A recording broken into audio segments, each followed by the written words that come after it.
Okay दोस्तों, मैं विपिन कुमार दुबे आप सभी विद्यार्थियों का डिप्लोमा 9 क्लासेस में स्वागत करता हूं। आज का लेक्चर है ईएमआई पर, जो मैं चैप्टर 4 डील कर रहा हूं, electromagnetic induction.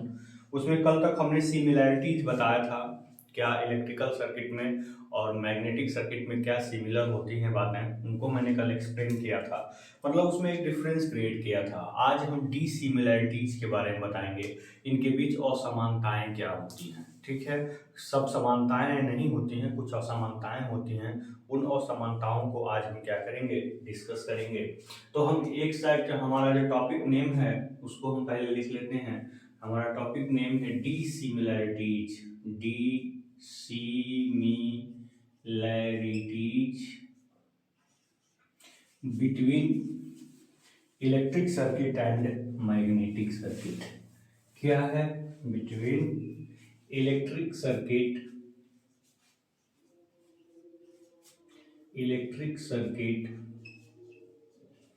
and magnetic circuit।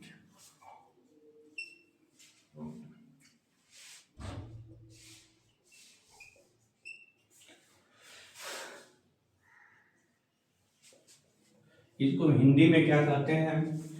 वैद्युत परिपथ और चुंबकीय परिपथ। वैद्युत परिपथ और चुंबकीय परिपथ में असमानताएं। ठीक है, वैद्युत परिपथ और चुंबकीय परिपथ में असमानताएं क्या होती हैं? Dissimilarities between electric circuit and magnetic circuit. ठीक है, तो ये है आपका क्या, इलेक्ट्रिक सर्किट, और यहाँ पे एक कॉलम बना देते हैं किसका, मैग्नेटिक सर्किट।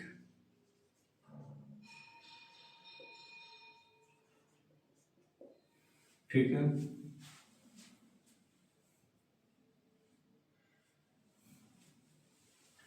इसको हम क्या कहते हैं, चुंबकीय परिपथ। इसको क्या कहते हैं, वैद्युत परिपथ। ठीक है, इसको किसके पीछे मत जाइएगा, ये मैं अपने लिए लिखा हूं ताकि क्रम मिला सकूं। ठीक है, जैसे पहला, अगर इनमें हम समानता असमानता की अगर हम बात करेंगे तो सीधे असमानता होती है कि इस परिपथ में करंट क्या होता है, करंट फ्लो होता है। करंट क्या होता है, फ्लो होता है, बहता है।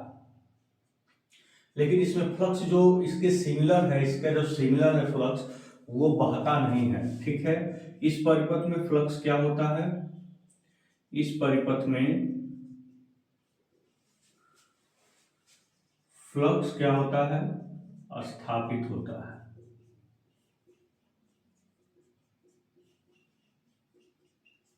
इस परिपथ में फ्लक्स क्या होता है, स्थापित होता है। इस परिपथ में करंट क्या होता है, फ्लो होता है। पहला असमानता तो ऐसे क्लियर हो गया।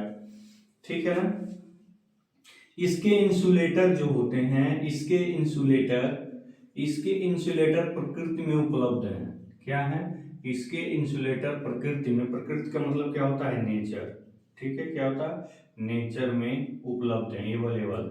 ठीक है, में उपलब्ध है। बहुत सारे इंसुलेटर होते हैं इलेक्ट्रिक के, जैसे प्लास्टिक, रबड़, कागज, पेन, ये सब क्या है, इंसुलेटर ही तो है। लेकिन इसके कोई इंसुलेटर प्रकृति में उपलब्ध नहीं है। ठीक है, इसके कोई भी इंसुलेटर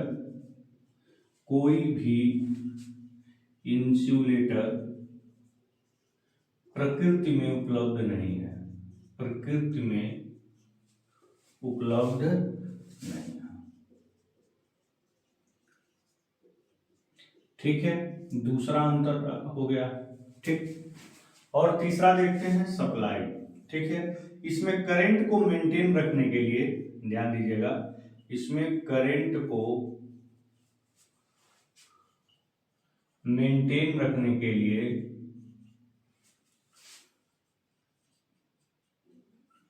इसमें करंट को मेंटेन रखने के लिए, इसमें करंट को मेंटेन रखने के लिए सप्लाई की लगातार आवश्यकता होती है, लगातार आवश्यकता होती है। ठीक है, इसमें क्या होता है, इसमें फ्लक्स को स्टेबलिश करने के लिए एक बार केवल सप्लाई की आवश्यकता होती है। इसमें फ्लक्स को स्टेबलिश करने के लिए, इसमें फ्लक्स को स्टेबलिश करने के लिए केवल एक बार सप्लाई की आवश्यकता होती है, केवल एक बार सप्लाई की आवश्यकता होती है, सप्लाई की आवश्यकता होती है। ठीक है, हमेशा इसको सप्लाई मेंटेन करने के लिए हमेशा रखने की जरूरत नहीं है, एक बार रख के हटा लेंगे फिर उसमें फ्लक्स आता है। ठीक है, चौथा देख लेते हैं, इसके जो फोर्स ऑफ लाइन है, ठीक है, इसके जो फोर्स ऑफ लाइन है, इसके फोर्स ऑफ लाइन जो होते हैं, इसके फोर्स ऑफ लाइन, इसके फोर्स ऑफ लाइन क्या होते हैं, क्लोज्ड होते हैं। क्लोज्ड मतलब बंद होते हैं। जो हम फ्लक्स के लाइन खींचते हैं वो क्या होते हैं, इसमें बंद होते हैं, क्लोज्ड होते हैं। ठीक है, बंद होते हैं। ठीक है, और इसके जो फोर्स ऑफ लाइन है ना, नहीं गलत उल्टा हो गया, इसके फोर्स ऑफ लाइन खुले होते हैं। ध्यान दीजिएगा, इलेक्ट्रिक सर्किट है ना, इसके फोर्स ऑफ लाइन क्या होते हैं, खुले होते हैं, और इसके फोर्स ऑफ लाइन क्या होते हैं, बंद होते हैं। इसके force of lines, force of lines क्या होते हैं, बंद होते हैं।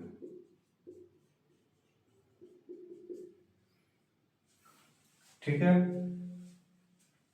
इस परिपथ में करंट फ्लो होता है, इसके इंसुलेटर प्रकृति नेचर में उपलब्ध है, इसमें करंट को मेंटेन रखने के लिए सप्लाई की लगातार आवश्यकता होती है, इसमें फोर्स ऑफ लाइन खुले होते हैं, इस परिपथ में फ्लक्स स्थापित होता है। ठीक है, इसमें फ्लो नहीं होता, केवल स्थापित होता है, इसमें कोई भी इंसुलेटर प्रकृति में उपलब्ध नहीं है, इसमें फ्लक्स को स्टेब्लिश करने के लिए बार बार सप्लाई मेंटेन करने की जरूरत नहीं है, इसके फोर्स ऑफ लाइन क्या होते हैं, बंद होते हैं। जैसे इसके हम फोर्स ऑफ लाइन जो खींचते हैं ना, ये मान लीजिए आपका मैग्नेटवा है, यसवा है, देखिए ये आपके क्या होते हैं, ऐसे बंद होते हैं। ठीक है, एन से एस की ओर फ्लक्स क्या होते हैं, ये बंद होते हैं, ऐसे क्लोज होते हैं ना, ऐसे क्लोज होते हैं। ठीक है ना, ऐसे क्लोज होते हैं, लेकिन इसके फोर्स ऑफ लाइन ऐसे होते हैं, बड़ी ही दयालु, देखिए ऐसे होते हैं, ऐसे होते हैं।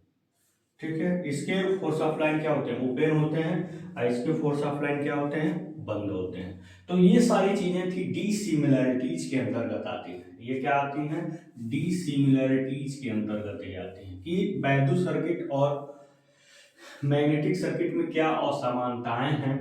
अगर इस तरह से क्वेश्चन पूछता है तो आप इसको सामान्य से क्वेश्चन पूछ सकता है कि वैद्युत परिपथ और मैग्नेटिक परिपथ में क्या समानताएं तथा असमानताएं हैं।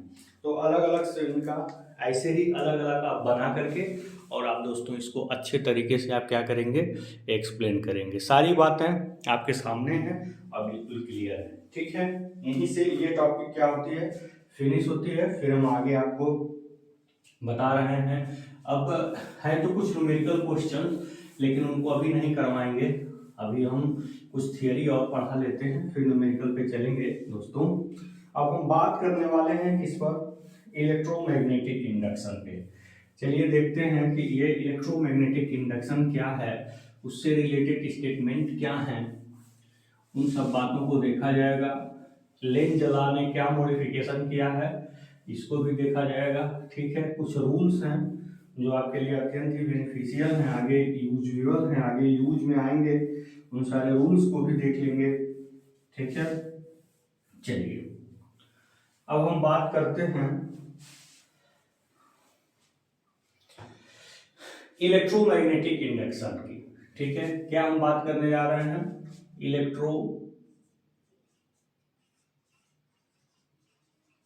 Electromagnetic induction.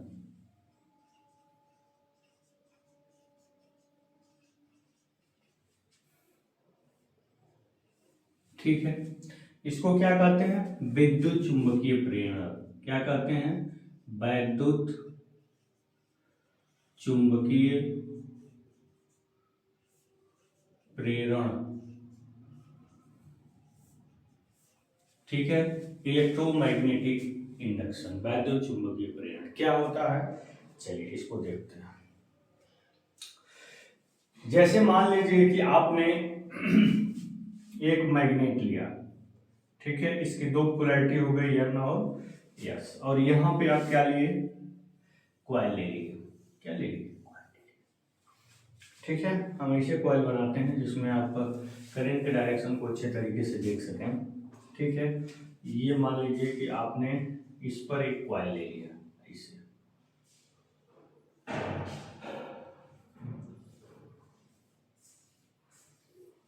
ठीक है, ये कॉइल, यहाँ पे आपने गैल्वेनोमीटर लगा दिया। ठीक है, इसमें करंट के डायरेक्शन को आप अच्छे तरीके से देख सकेंगे। तो जाहिर सी बात है, जब एक मैग्नेट है तो इससे मैग्नेटिक फ्लक्स उत्पन्न होंगे, लेकिन इसके मैग्नेटिक फ्लक्स हम क्या करेंगे? देख नहीं पाएंगे। ठीक है, ये जो मैग्नेटिक फ्लक्स होंगे वो क्या होंगे? आपके काल्पनिक होंगे, ये अनविजिबल होते हैं। ठीक है, क्या होते हैं? ये अनविजिबल होते हैं। ये यन से निकल करके कहाँ जाते हैं? यस की ओर जाते हैं। अपने परिपथ को क्या करेंगे? ऐसे कंप्लीट करेंगे। ठीक है, अपने परिपथ को जाएंगे और ऐसे क्या करेंगे? कंप्लीट करेंगे। ठीक है, यानी कि मैग्नेट है, कॉइल है, और ये क्या है? आपका मैग्नेटिक फ्लक्स है। ये आपके सामने है, आप दिख रहे हैं अच्छे तरीके से। इसमें आपके फैराडे साहब ने लेकर के इनको बहुत सारे एक्सपेरिमेंट किए थे, बहुत सारे प्रयोग किए थे। उनको जब कुछ रिजल्ट नहीं निकला तो उन्होंने क्या किया था? इस मैग्नेट को उठा करके इस कॉइल में फेंक दिया था। ठीक है, हमने एक इलेक्ट्रोमैग्नेट लेकर के तार लपेट के उसमें गैल्वेनोमीटर लगा दिया है। ध्यान दीजिएगा, अमीटर करंट को नापता है, वोल्टमीटर वोल्टेज को नापता है, ये जो गैल्वेनोमीटर है ये करंट को डिटेक्ट करता है, यह बात की सूचना देता है कि इसमें करंट फ्लो हो रहा है। ठीक है, यह करंट को क्या करता है? नापता और मापता नहीं है, केवल डिटेक्शन देता है, कि सूचना देता है कि इसमें करंट फ्लो हो रही है। ठीक है, इसको हम चाहें तो अमीटर वोल्टमीटर बना सकते हैं उसी एड करके। ठीक है, आगे इनको पढ़ेंगे मेजरमेंट में कैसे इसको अमीटर या वोल्टमीटर बनाया जाता है, अभी इसके बारे में जानने की जरूरत नहीं है। बस इतना जाने, गैल्वेनोमीटर अगर इसमें करंट फ्लो हो गया तो इसमें डिफ्लेक्शन आ जाएगा, आपको मालूम चलेगा कि करंट इसमें फ्लो हुआ। तो वे होता क्या है कि फैराडे साहब ने किया क्या? इस मैग्नेट को उठा करके इस कॉइल में जब फेंका तो एक घटना उन्होंने देखा, एक इवेंट उन्होंने देखा, इसमें डिफ्लेक्शन आ गया। बहुत सारे प्रयोगों के बाद उन्होंने घटना, ये एक प्रोसेस अपनाया था। तो जब इसमें डिफ्लेक्शन आ गया तो उन्होंने एक थियरी निकाली, एक सिद्धांत निकाला। क्या निकाला? कि जब मैग्नेटिक फ्लक्स इस कॉइल से लिंक हुआ, या मैग्नेट और कॉइल के बीच जब रिलेटिव मोशन कराया गया, तो इस कॉइल में क्या उत्पन्न हो गया? ईएमएफ उत्पन्न हो गया, जिसके कारण इसमें करंट फ्लो होने लगी। उसी करंट के कारण इसमें डिटेक्शन आ गया। यानी कि अगर मैग्नेटिक फ्लक्स किसी कॉइल से चेंज होगी, अगर मैग्नेटिक फ्लक्स किसी कॉइल से चेंज होगी तो उस कॉइल में ईएमएफ का आना निश्चित है, तय है, इसको कोई रोक नहीं सकता। ठीक है, फ्लक्स होना चाहिए, कॉइल होना चाहिए, और उनमें रिलेटिव मोशन होना चाहिए। रिलेटिव मोशन मतलब उन दोनों के गतियों में अंतर होना चाहिए। दोनों सेम स्पीड पर एक ही डायरेक्शन में गति करेंगे तो ईएमएफ इंड्यूस्ड नहीं होगा। रिलेटिव मतलब अपेक्षित गति, अपेक्षित गति मतलब दोनों की गतियों में अंतर होना जरूरी है। दोनों गति कर सकते हैं लेकिन अंतर होना, चाहे कोई एक गति करे, दूसरा स्थिर है, दूसरा गति करे, पहला स्थिर है, या दोनों गति करें लेकिन इनमें गतियों में अंतर हो, तब इसमें फ्लक्स कॉइल से चेंज होंगे। और जब फ्लक्स कॉइल से चेंज होंगे तो कॉइल में क्या उत्पन्न हो जाएगा? ईएमएफ। ईएमएफ मतलब वो कारक उत्पन्न हो जाएगा जिससे ये क्या होती है? इसमें करंट फ्लो होती है। तो फैराडे साहब ने यह प्रयोग किया क्यों? इसकी आवश्यकता क्यों हुई? उन्होंने जब देखा कि जब किसी कॉइल में आस्टर्ड ने प्रयोग किया, जब किसी कंडक्टर में करंट फ्लो होती है तो उसके चारों तरफ एक मैग्नेटिक फील्ड उत्पन्न हो जाती है। क्यों होती है? हमने बताया था कि इलेक्ट्रॉन के मूवमेंट के कारण उसके आसपास मैग्नेटिक फील्ड जनरेट हो जाता है।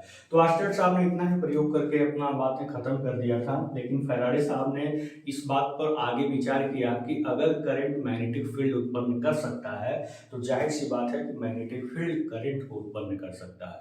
तो उन्होंने मैग्नेटिक फील्ड की सहायता से, मैग्नेट की सहायता से उन्होंने इलेक्ट्रिक फील्ड को, इलेक्ट्रिक करंट को जनरेट करने का एक विचार मन में लाया था, एक ऑब्जेक्ट मन में लाया था। उसी को लेकर के उन्होंने बहुत सारे प्रयोग किए। क्या लेकर के? मैग्नेट लेकर के, कॉइल लेकर के, गैल्वेनोमीटर लेकर के। एट लास्ट जब उनको कोई रिजल्ट नहीं मिला तो इस मैग्नेट को कॉइल में फेंक दिया। जब मैग्नेट को कॉइल में फेंका तो उन्होंने देखा इसमें डिफ्लेक्शन आ गया। ड्यू टू दी डिफ्लेक्शन उन्होंने निश्चय निकाले, एक सिद्धांत निकाला कि जब कोई फ्लक्स कॉइल से चेंज होता है तो कॉइल में ईएमएफ इंड्यूस हो जाता है, जिसके कारण कॉइल में करंट फ्लो होने लगती है। ठीक है, इसी के साथ हम इसके थियरी को यहाँ देखते हैं। इलेक्ट्रोमैग्नेटिक इंडक्शन है क्या? ये ही प्रोसेस है।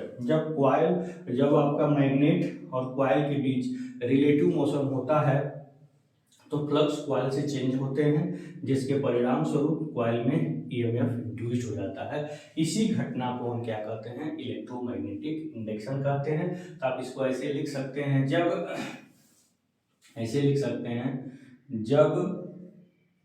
मैग्नेट और, ध्यान दीजिएगा, जब मैग्नेट और कॉइल के बीच रिलेटिव मोशन होता है। रिलेटिव मतलब दोनों के गतियों में अंतर।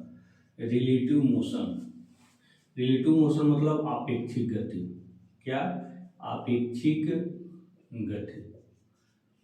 रिलेटिव मोशन होता है तो फ्लक्स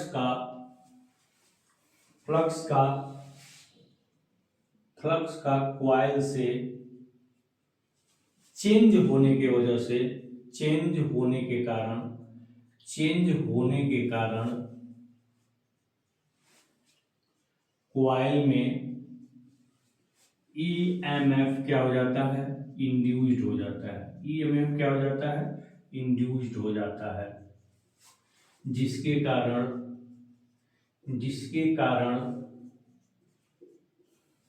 कॉइल में करंट फ्लो होने लगती है। क्या होने लगती है? करंट फ्लो होने लगती है। ठीक है, लगती है। इस घटना को क्या कहते हैं? वैद्युत चुंबकीय प्रेरण कहते हैं। क्या कहते हैं? वैद्युत चुंबकीय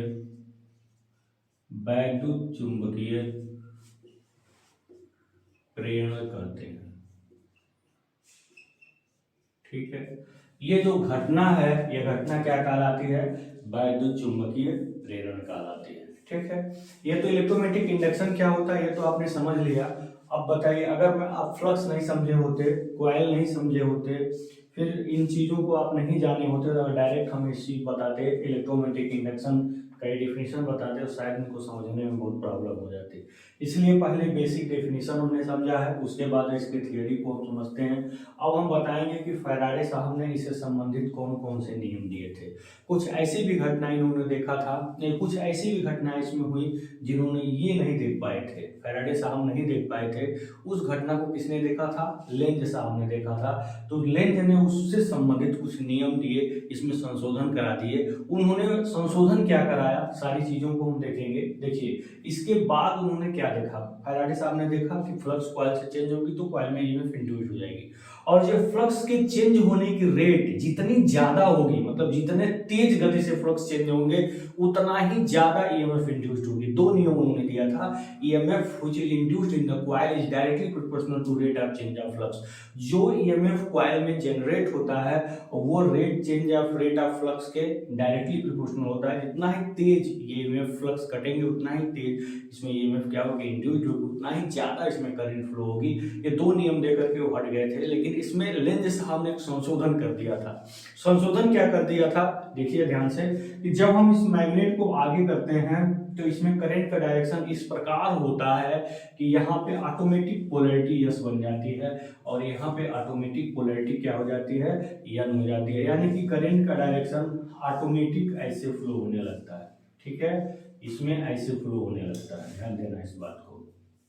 ठीक है। इसमें करंट डायरेक्शन इस प्रकार होता है, ये डायरेक्शन हम नहीं डिटरमाइन करते हैं, ये जैसे ही आप इसमें आगे करते हैं तो करंट का डायरेक्शन ऑटोमेटिक ऐसे ही बनता है इसमें। तो जब हम देखेंगे तो ये आपकी साइड क्या बन जाएगी, यन बन जाएगी। इसमें करंट के डायरेक्शन को जब हम इसको आगे करेंगे, इसमें जो करंट का डायरेक्शन होगा ना वो ऑटोमेटिक इस प्रकार से होगा कि यहाँ जो पोलैरिटी बनेगी वो क्या बनेगी, यन बनेगी। यहाँ जो पोलैरिटी बनेगी वो क्या बनेगी, यस बनेगी। तो कैसे ऐसा होता है, इसकी पोलैरिटी के लिए अगर हमको यहाँ एन बनाना तो डायरेक्शन ये ऊपर होगा, यहाँ देख लीजिएगा ये डायरेक्शन क्या होगा, ऊपर होगा, ये डायरेक्शन ऊपर होगा। ठीक है। तो अब देखिए ये आप करंट के डायरेक्शन में आप उंगलियों को रखेंगे तो अंगूठा एन सिरे को रिप्रेजेंट करेगा, तो इस साइड एन बन गई, दूसरी साइड यस बन गई। तो ऐसा देखिए जब ये आगे की हो गया, फॉरवर्ड मूवमेंट जब आपने किया इसको, फॉरवर्ड मूवमेंट जब इसमें किया तो हुआ क्या, इसमें करंट फ्लो हुआ। करंट का डायरेक्शन ऑटोमेटिक ऐसे होगा, करंट सारे ऊपर हो गए। करंट जब ऊपर हो गए मतलब करंट का डायरेक्शन ऐसे आपका फ्लो होने लगा ऑटोमेटिक। ठीक है, इस कॉइल में तो हम इससे पोलैरिटी डिटरमाइन कर दिए, तो ये बन गया यन, ये बन गया आपका यस। तो अब देखिए ये यन जब आगे बढ़ा तो इसी यन के आगे बढ़ने से ही ये यन आया है। ठीक है, इसके आगे फॉरवर्ड मूवमेंट से ही ये यन उत्पन्न हुआ है, और इसके अब यहाँ पे क्या होगा, रिपल्सन होगा। जब ये आगे करेंगे इसको तो इसमें रिपल्सन होने लगेगा, यानी कि जो यन उत्पन्न हुआ वो जिस कारण से उत्पन्न हुआ उसी का क्या करेगा, ये अपोज करेगा। ठीक है, तो लेंज साहब ने छोटा सा मॉडिफिकेशन इसमें कर दिया था। जब फॉरवर्ड मूवमेंट करेंगे तो इस प्रकार से ईएमएफ इसमें इंड्यूस्ड होगा, इस प्रकार से इसमें करंट फ्लो होगी, इस प्रकार से पोलैरिटी जनरेट होगी जो इसके आगे बढ़ने का ही क्या करेगी, विरोध करेगी। ठीक है, मतलब उन्होंने बताया था कि जो ईएमएफ इंड्यूस्ड होता है, जो लेंज साहब ने उत्पन्न किया था अपने प्रोसेस से, वह एक नालायक बेटा होता है, यानी कि उसी काज का अपोज करता है जिससे वो उत्पन्न होता है। ठीक है, always effect oppose the cause, इसीलिए इस नियम को क्या कहते हैं, लेंज का नियम कहते हैं। ठीक है, तो आगे देखते हैं। फिर यहाँ पे जब हम इसको हम रिवर्स मूवमेंट करेंगे, ठीक है, जब यहाँ पे हम इसको अब तो आगे मूवमेंट किया तो इस प्रकार से हमने डायरेक्शन देखा, अब हमारा जो मूवमेंट होगा वो क्या होगा, रिवर्स होगा। भाई हमने क्या होता है, हमने आपको क्या बताया, हमने आपको फ्लक्स कॉइल से चेंज होना चाहिए, हमने इसको क्या किया, रिवर्स डायरेक्शन में मूवमेंट किया, उल्टे डायरेक्शन में। जब उल्टे डायरेक्शन में मूवमेंट किया तो इसमें जो करंट का डायरेक्शन है ना वो ऑटोमेटिक चेंज हो गया, इसमें जो करंट का डायरेक्शन है वो ऑटोमेटिक चेंज हुआ, ये आपको चेंज नहीं करना पड़ा। इसमें करंट का डायरेक्शन ऑटोमेटिक ऐसे फ्लो होने लगा, मतलब ये नीचे हो गया, यानी कि करंट यहाँ क्या होने लगा, ऐसे फ्लो होने लगा, करंट का डायरेक्शन अब ऐसे होने लगा। ठीक है, इस प्रकार से करें। अब यहाँ हम पोलैरिटी देखेंगे, अगर यहाँ पे हम पोलैरिटी देखेंगे, करंट के डायरेक्शन में उंगलियों को रखेंगे तो अब ये सिरा आपका यन बन गया और ये आपका सिरा क्या बन गया, यस बन गया। ठीक है, यानी कि अब इसके पीछे आने की वजह से ही ये पोलैरिटी ईएमएफ उत्पन्न हुआ है। अब इस प्रकार का इसके पीछे जाने से ईएमएफ उत्पन्न हुआ और ईएमएफ इस प्रकार की पोलैरिटी जनरेट किया है, ईएमएफ इस प्रकार की पोलैरिटी जनरेट किया है, इसके पीछे आने का ही ये पोलैरिटी क्या करेगी, अपोज करेगी। ठीक है, इसमें रिवर्स डायरेक्शन की ही वजह से क्या हुआ है, ये पोलैरिटी उत्पन्न हो गई है और इसके रिवर्स डायरेक्शन का ही क्या करेगा, कर रहा है, अपोज कर रहा है। इस प्रकार से क्योंकि अट्रैक्शन होगा, पोलैरिटी जनरेट हुआ ना, इसके पीछे जाने का ही अपोज करेगा, चाहेगा क्या, इसके सामने ही नीचे की ओर जाए। ठीक है, तो चलिए इस प्रकार से आपने क्या देखा कि ईएमएफ उसी काज का अपोज करता है जिसके यह उत्पन्न होता है, ये लेंज ने अपना नियम दिया था। अब ये सारे नियमों को हम देख लेते हैं। ठीक है, इलेक्ट्रोमैग्नेटिक इंडक्शन क्या है, आपने समझ लिया कि फ्लक्स कॉइल से चेंज होगा तो कॉइल में ईएमएफ उत्पन्न होगा। ठीक है, ये आपने जान लिया। इसी घटना को इलेक्ट्रोमैग्नेटिक इंडक्शन भी कहते हैं और इसी को फैराडे साहब का प्रथम नियम भी कहते हैं। ठीक है, ये भी बात है, इसी को हम क्या कहते हैं, प्रथम नियम भी कहते हैं और इसी को ही इलेक्ट्रोमैग्नेटिक इंडक्शन भी कहते हैं। तो देख लेते हैं प्रथम नियम क्या है और फिर देख लेते हैं द्वितीय नियम क्या है। ये जो नियम है ये अत्यंत इंपॉर्टेंट है, फिर इसके, ठीक है, इसके जो नियम है ये दोनों, ये क्या है, अत्यंत इंपॉर्टेंट है। तो चलिए देखते हैं फैराडे का प्रथम नियम। फैराडे का प्रथम नियम, ठीक है। Faraday's first law, Faraday's first law, ठीक है। फैराडे का प्रथम नियम क्या है? फैराडे साहब का प्रथम नियम, चलिए इसको देखते हैं। जब किसी कॉइल से फ्लक्स चेंज होती है, जब किसी कॉइल से फ्लक्स चेंज होता है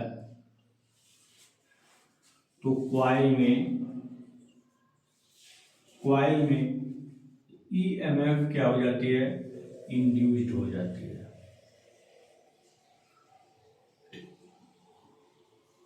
तो कॉइल में ईएमएफ क्या हो जाता है? इंड्यूस हो जाता है। इसको इंग्लिश में लिखें तो क्या लिखेंगे?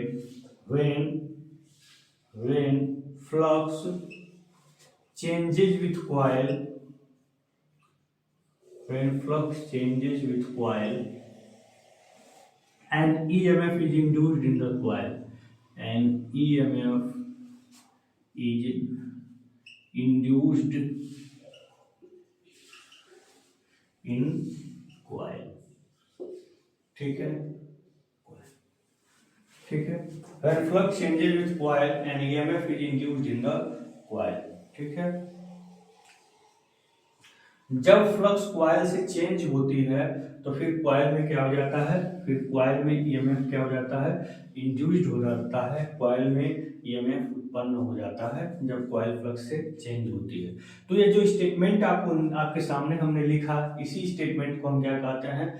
फैराडेज फर्स्ट लॉ कहते हैं, ठीक है। अब चलिए इसके दूसरे नियम को देख लेते हैं, फैराडे का द्वितीय नियम, ठीक है। फैराडे का द्वितीय नियम, फैराडे का द्वितीय नियम, ये पहला नियम था, बहुत सिंपल नियम है, बहुत इंपॉर्टेंट भी है दोस्तों, ये ध्यान दीजिएगा। फैराडे का द्वितीय नियम, इसको हम क्या कहते हैं? Second law of Faraday, Faraday's second law, Faraday's second law. Faraday साहब का सेकेंड लॉ क्या है? कि कॉइल में उत्पन्न ईएमएफ, ठीक है, कॉइल में फ्लक्स के चेंज होने के कारण, फ्लक्स के चेंज होने के कारण कॉइल में फ्लक्स के चेंज होने के कारण उत्पन्न ईएमएफ, क्या उत्पन्न ईएमएफ फ्लक्स परिवर्तन के दर के अनुक्रमानुपाती होता है। फ्लक्स परिवर्तन के दर का क्या मतलब होता है? रेट। फ्लक्स परिवर्तन के दर के क्या होता है?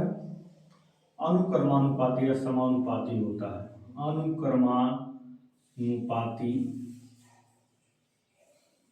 होता है, ठीक है। अगर इसी बात को आपको अंग्रेजी में लिखना है तो कैसे लिखेंगे? EMF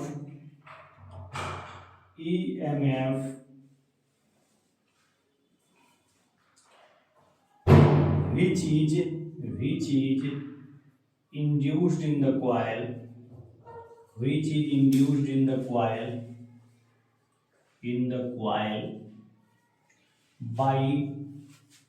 by changing flux, EMF which is induced in the coil by changing flux is directly proportional to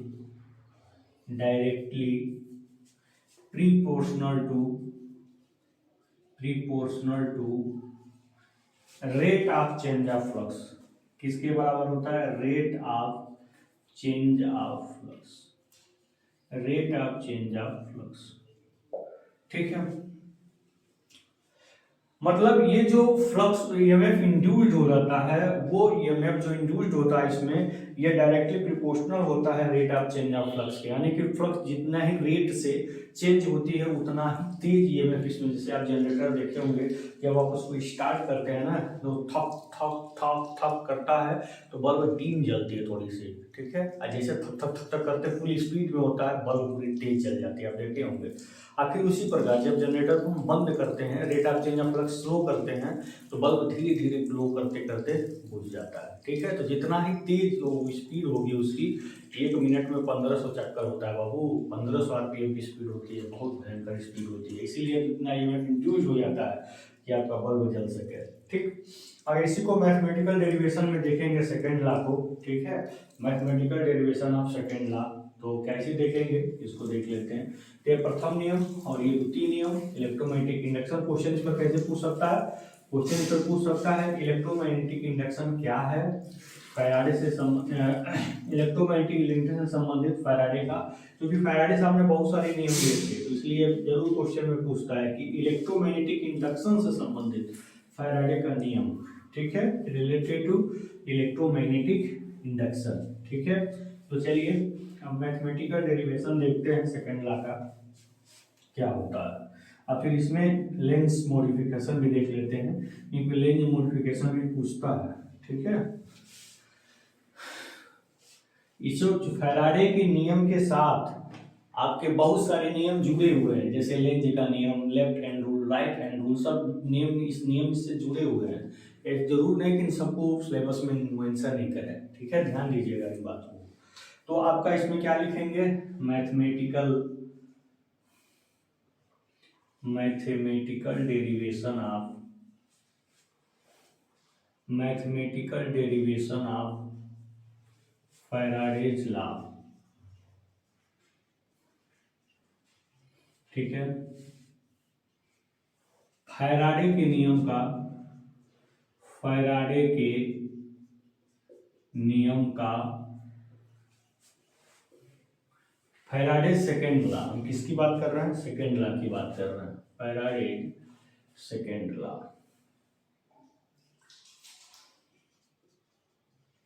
ठीक है। फैराडे के द्वितीय नियम, किसकी द्वितीय नियम का गणितीय निगमन, ठीक है।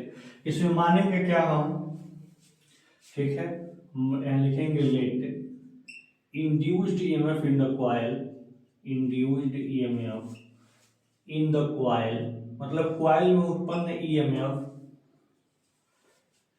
ई, ठीक है, and rate of change of flux, and rate of change of flux, rate of change of flux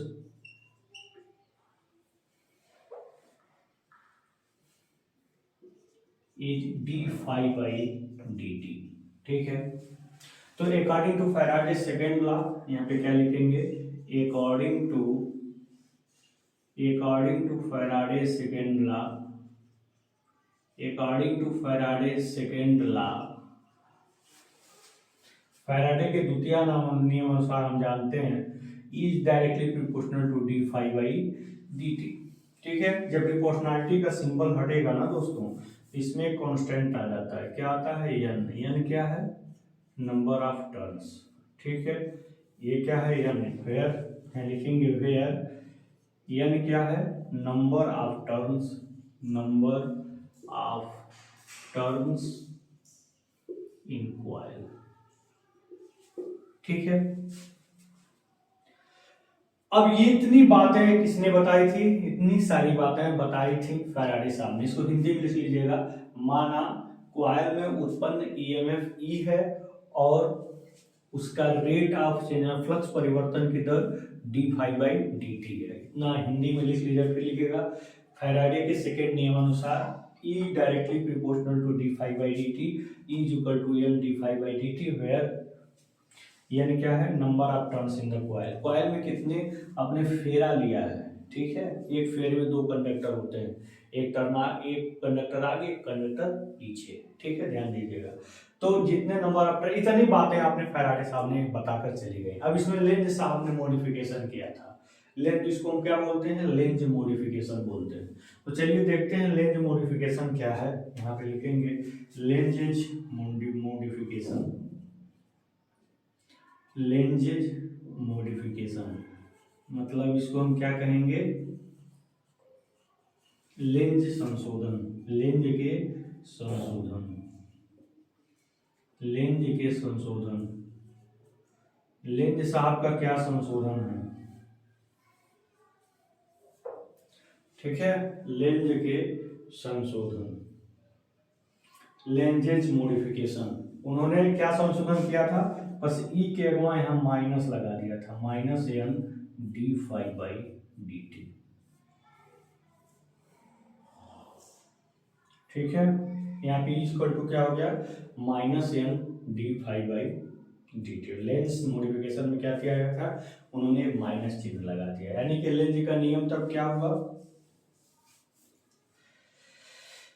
यहाँ पे हम लिखेंगे लेंज का नियम। इन्होंने मॉडिफिकेशन तो कर दिया, अब नीचे इसके लेंज का नियम अब जरूर लिख देंगे। ये माइनस चिन्ह इस बात का प्रतीक है कि ईएमएफ सदैव उसी कारक को रिप्रेजेंट करता है जिससे वो उत्पन्न हुआ। उन्हें लिखेंगे the symbol of minus represents that EMF induced always oppose the cause. जो ईएमएफ इंड्यूस्ड हो जाता है वो हमेशा अपने कारण का क्या करता है, विरोध करता है, ठीक है। तो यहाँ पे आप लिख लीजिएगा लेंज का नियम में क्या है, लेंज साहब ने क्या नियम दिया था तो उससे क्या मॉडिफिकेशन हुआ है। तो ये बात आप लेंज का नियम लिखने के बाद लिख सकते हैं तो ज़्यादा बेटर होगा, ठीक है। यहाँ पे ऐसे लिखिएगा, देखिए कैसे लिखिएगा, यहाँ पे जब इस बात को लिख लीजिएगा तो फिर नीचे लिखिएगा परंतु, परंतु, परंतु लेंज के नियमानुसार, परंतु लेंज के नियमानुसार, अकॉर्डिंग टू लेंज लॉ, ठीक है, लेंज के नियमानुसार ईएमएफ कॉइल में, कॉइल मतलब कुंडली में, कॉइल में उत्पन्न ईएमएफ, कॉइल में उत्पन्न ईएमएफ सदैव, सदैव उस कारक का विरोध करता है, उस कारक मतलब काज, ठीक है, उस कारक का क्या करता है, विरोध करता है, विरोध करता है जिससे वह उत्पन्न होता है। क्या होता है, जिससे वह उत्पन्न होता है, ठीक है।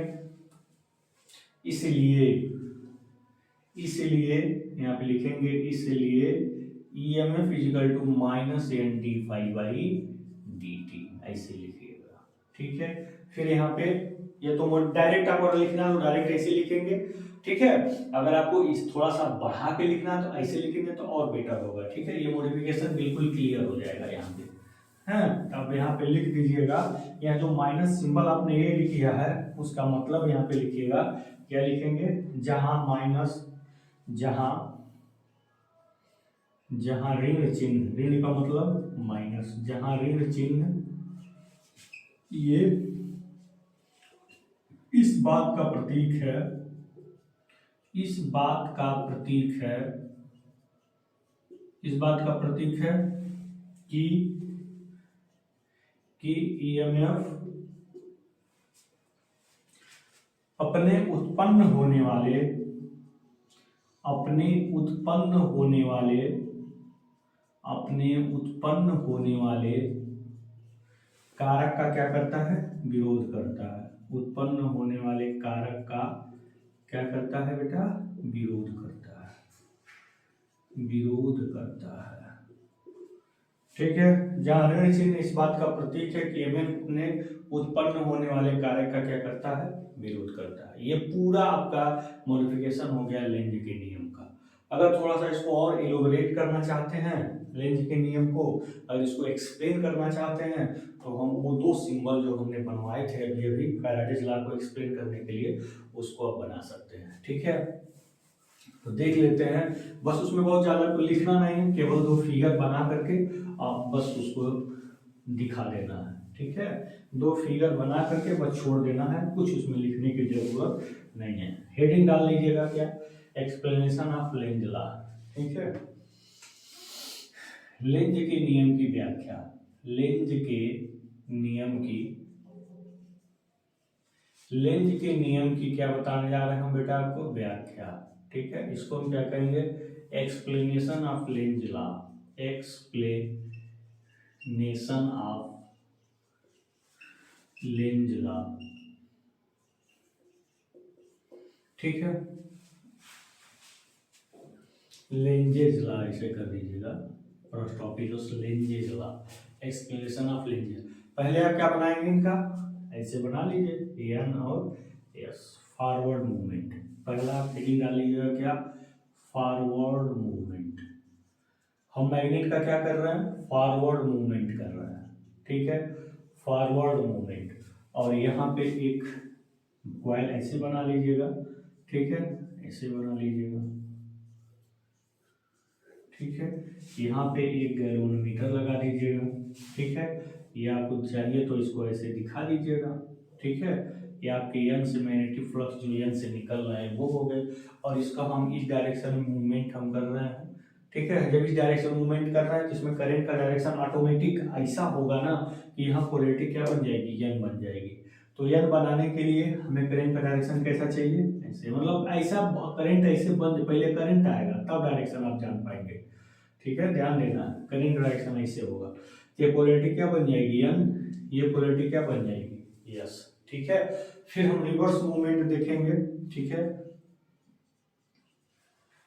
रिवर्स मूवमेंट कुछ लिखना नहीं, बस ऐसे ही फिगर बनाइए, अपने आप सारी चीजें क्लियर हो जाएंगी। तो ये आपका क्या है, एन हो गया, ये आपका यस हो गया, ये आपकी आगे सब पढ़ा जाएगा, ये आपका कॉइल हो गया, ठीक है। और ये आपका क्या हो गया, गैल्वेनोमीटर यहाँ पे आपने लगा दिया, ठीक है। तो फिर चलिए आगे चलते हैं, ठीक है दोस्तों।